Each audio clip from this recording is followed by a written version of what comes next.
Eu gosto de contextualizar as coisas de forma histórica, então a minha pergunta seria por partes. A primeira parte, eu queria um contexto rápido, porque é da história da bruxaria moderna, sobre como começou, para quem está chegando agora entender o que é esse rolê, não achar que é uma coisa só. Esse seria o objetivo do contexto histórico da bruxaria. E depois falar, a segunda parte seria sobre a forma tradicional do treinamento, da iniciação na bruxaria, e aí você chegar na sua mentoria, o que diferencia a sua mentoria, e falar das vantagens, etc. Vou tentar lembrar de tudo que você perguntou, mas... Tá, a primeira parte é história, a segunda é iniciação geral e terceiro aí chega na mentoria sua. Tá, contexto histórico muito, muito breve para também não virar uma coisa muito, muito cansativa. Basicamente, eu vou falar de um período muito antigo ali numa Europa pré-medieval. As pessoas que viviam no campo eram as pessoas que tinham um contato direto com a natureza, que viviam essa relação direta com as plantas, com os animais, com os ciclos da natureza, com as lunações, com o sol, com as estações do ano, e toda a espiritualidade delas era baseado nisso. Eles contavam as luas, eles contavam as estações para saber o momento certo de plantar, o momento certo de colher, o momento certo de se recolher, o momento certo do abate dos animais para um período de frio. E essa relação ela era muito espiritualizada, né? Observava-se a vida da natureza e a espiritualidade dela, e as pessoas se relacionavam com isso. Quando a igreja ela começa a criar raiz nos centros urbanos, nos reinos ou nos locais onde a população estava centralizada, onde o reino estava centralizado, a igreja começa a ser o cristianismo começa a ser a religião de domínio desse local. Então, quem estava nos centros urbanos, nas urbes, eram os cristãos, e quem estava no pago, quem estava no campo, eram os pagãos. Né? Então, aquelas pessoas que viviam à margem, marginalizados ali daqueles grupos, eram vistos como os pagãos. Mas, na verdade, todo mundo que não era cristão era chamado de pagão. Né? Todos os grupos, todas as comunidades não cristãs eram marginalizadas, eram postas de lado e tratadas dessa forma. A bruxaria ela começa a ser chamada de bruxaria pela própria igreja. As bruxas nunca se chamaram de bruxas. Né? Tanto pagão quanto bruxa começa de uma forma pejorativa, como uma forma ofensiva, para você separar a população educada e as bruxas, aquelas pessoas que você tinha que manter distância. Era uma coisa de distanciar. Algumas pessoas falam que bruxa vem de desabrochar, o que eu não creio que seja verdade, mas é uma possibilidade. E algumas pessoas falam que bruxa vem de bruciare, do italiano, que significa queima, que é uma possibilidade também, mas eu também não sei, não dá para a gente ter uma certeza. Tudo que se tem sobre o início da bruxaria é registro da própria igreja. Né? A bruxaria, quem ganha a guerra conta a história. Né? E a bruxaria era o ponto mais frágil dessa sociedade.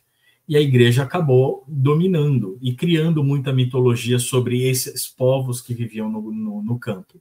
Começaram as mitologias do Sabá das Bruxas, onde as mulheres que tinham essa relação com a natureza, era dito que elas se encontravam no meio da floresta, no meio da noite, para ter relações com o diabo, onde acontecia festas, orgias, e sacrifício de pessoas, sacrifício de crianças, o que era uma grande mentira. Mas a igreja contou essa história porque essas mulheres eram muito... elas eram as curadoras, elas eram as benzedeiras, elas eram as pessoas que acolhiam as necessidades das pessoas que viviam ali naquele local. Como que uma pessoa da margem, de fora da sociedade, pode ser uma pessoa que cura e te relaciona direto com Deus? Sendo que a igreja falava que a única forma de você chegar a Deus é através da própria igreja, através do sacerdote. A igreja cria o monopólio desse poder. Então ela começa a colocar essas mulheres no colo do inimigo, no colo do demônio, do diabo, de Satanás. Naturalmente, a gente sabe que o processo foi ficando cada vez pior. E a bruxaria começa a ser, literalmente, passar por um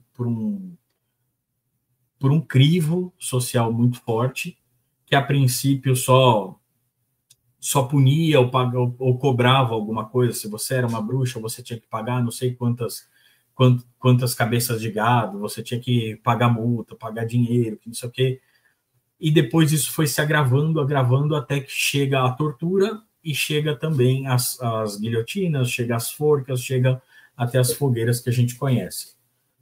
Quando chega nesse ápice, né, no século XV, se não me engano, quando chega nesse ápice,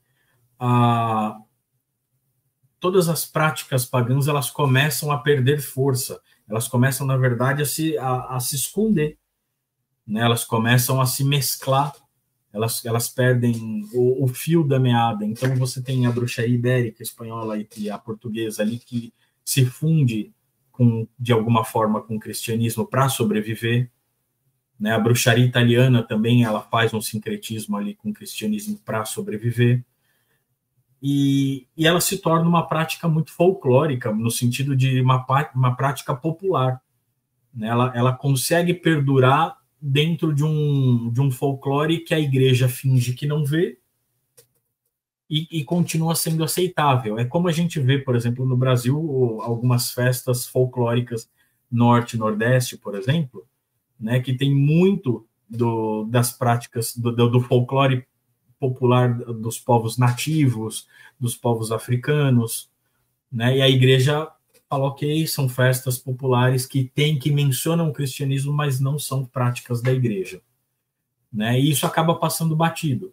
Então, a bruxaria que a gente conhece do passado, ela é interrompida, ela não chega para a gente aqui de uma forma ininterrupta, né, ela é fragmentada, ela se perde, e ela é viva também, né, ela vai evoluindo conforme a necessidade.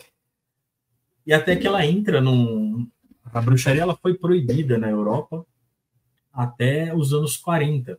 A bruxaria ela era colocada numa lei anti-charlatanismo na época. Se você praticava bruxaria, você era considerado charlatão, né? E quando essa lei cai, as pessoas que criam, que acreditavam na bruxaria, que acreditavam nessas crenças, começam a sair da toca, né? Começam a aparecer novamente. O Gardner, né, que aí a gente já está falando de bruxaria moderna, ele começa a ter relação, ele tem contato tanto com o enoquiano, ele tem contato com ordens iniciáticas, ele começa a ver muito disso acontecendo naquele período, e algumas dessas práticas ele fala, poxa, isso daí é a prática antiga da bruxaria. Isso é a bruxaria antiga que ele acreditava que era o que acontecia no passado. E ele começa a organizar, sistematizar isso, e ele cria um sistema mágico, que posteriormente é chamado de Wicca, e mais posteriormente, com o surgimento de outras vertentes, é chamada de Wicca gardneriana, que é o viés ali do Gardner e dos seus sucessores.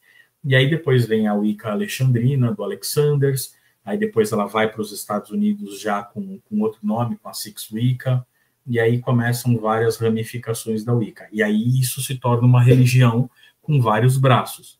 Mas existe ainda uma bruxaria popular, que é chamada de bruxaria tradicional, chamada de tradicional porque ela ainda é transmitida de forma oral, às vezes dentro de uma família, dentro de um grupo muito fechado, de alguém que aprendeu com práticas folclóricas, com crenças familiares e tradicionais dos países de origem, e continua sendo praticado fora da Wicca. A Wicca é só com muitas aspas, né, é muito grande, mas é um braço da bruxaria dentro de vários outros caminhos possíveis. Em relação à iniciação na bruxaria, primeiro que assim, você precisa... Iniciação é um rito, como o Marcelo fala, né, é quando você pega a faixa branca, é quando você compra o seu kimono e você começa a praticar alguma coisa. Você está no início de um processo. Numa religião, por exemplo, cristã, é quando você é batizado, quando você faz, né, quando você passa por esse e você começa a frequentar uma religião para absorver aquele conhecimento. Na Wicca, você tem um sistema de iniciação, você passa por uma dedicação de 1 ano e 1 dia, se eu não me engano, e aí depois você vai para um ritual de iniciação, onde você, de fato, vai adentrar aos mistérios daquela religião.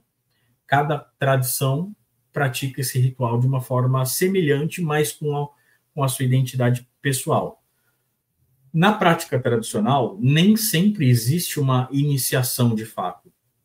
Nem sempre existe um ritual de iniciação. Assim como nas famílias o conhecimento era passado gradativamente, a cada camada de conhecimento que você é introduzido, isso é identificado como o início de uma fase do seu desenvolvimento. Né? Alguns covens, alguns grupos fazem iniciações para entrada nesse grupo.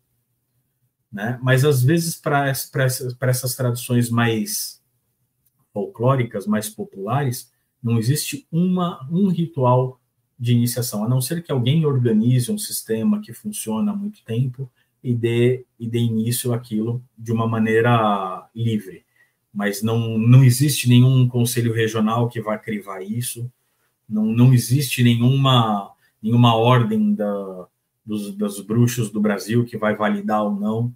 É muito natural, é muito espontâneo, é uma coisa muito visceral que vai te conduzir nessa prática.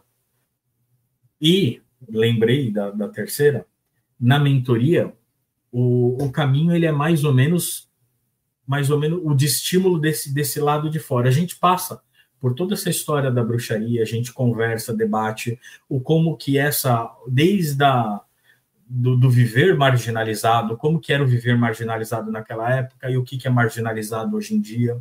Hoje mesmo, eu abri caixinha no Instagram e uma pessoa perguntou, poxa, eu venho de uma família cristã e minha família não aceita a minha prática de bruxaria. Né? Ela já é marginalizada dentro da própria casa. Né? Como que se lida com isso? Então, a gente leva a pessoa a pensar sobre isso, o que é a bruxaria de fato, o que é paganismo de fato. A gente vive no pago hoje em dia?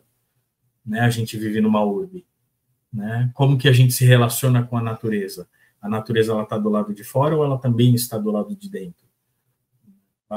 O centro urbano é a sua natureza? Né? Pisar na terra, ir para a praia, onde que está a natureza com quem você se relaciona? Os deuses evoluíram também ou a gente continua se relacionando com aqueles deuses que caminhavam nos bosques? Como que isso, a mentoria, ela traz essas provocações para que você não precise pensar o pensamento do outro. Você pode ser estimulado pelo outro, mas desenvolver a sua própria maneira de se relacionar com esse sagrado. O construir a própria maneira de praticar esse sagrado. Naturalmente, algumas pessoas acabam se identificando. Olha, eu acredito mais ou menos que nem você. E acabam formando pequenos grupos. Né? Acabam pessoas que se identificam e falam, vamos praticar junto.